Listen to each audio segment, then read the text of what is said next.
예, 민주당 인재영입 2호 원종원님에 대해서 얘기를 좀 해보겠습니다. 대중적으로 알려진 인물이어서 세간의 관심이 많았는데 미투 논란으로 오늘 자진 사퇴했습니다.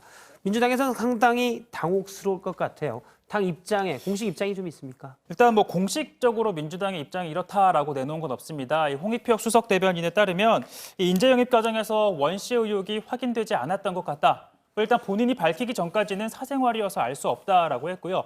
다만 지금 이 원 씨가 이 글을 올린 피해 여성과 사실관계에 다툼의 여지가 있다는 입장을 당에 좀 밝힌 것으로 알려지면서 사실관계와 관련 내용을 확인하고 그 결과에 따라 원칙적으로 엄정하게 대응할 것이라는 게 이 홍익표 대변인의 입장입니다. 일단 현재로서는 한쪽의 주장이지만 원 씨는 본인과 사귀었던 사람이다라는 것은 인정했고 그 사실관계는 인정했는데 나머지 데이트 폭력 부분에서는 인정을 하지 않았습니다.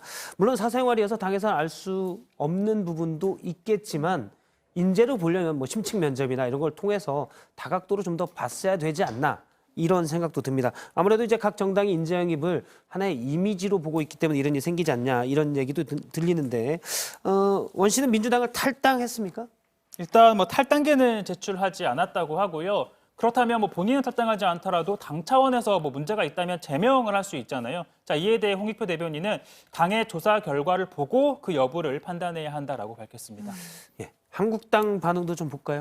네, 한국당 심재철 원내대표는 원종건 씨에 대해서 재주가 뛰어난 사람을 뜻하는 인재인 줄 알았는데 이게 이 사람으로 인한 재앙인 인재다라고 비판을 했습니다. 박한수 사무총장도 민주당은 인재 영입 기준부터 다시 설정해야 하는 게 아닌가라고 하면서 내용이 사실이라면 원 씨는 물론이고 민주당 역시 피해자를 비롯해 기만당한 국민들에게 사죄해야 마땅할 것이다라고 주장했습니다.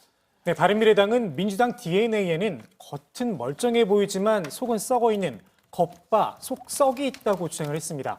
김정하 대변인은 전 여자친구 주장이 사실이라면 폭행과 성폭행에 해당하는 중대한 범죄라고 강조했습니다. 새로운 보수당도 민주당을 향해서 감성팔이 인재 영입쇼가 결국 화를 불렀다고 꼬집었습니다. 과거 민주당 인사들의 미투 연루 의혹을 지적하면서 도덕적 이중성 문제가 도마에 올랐던 더듬어 민주당의 미투 인재가 아직도 부족했던가라고 반문하기도 했습니다.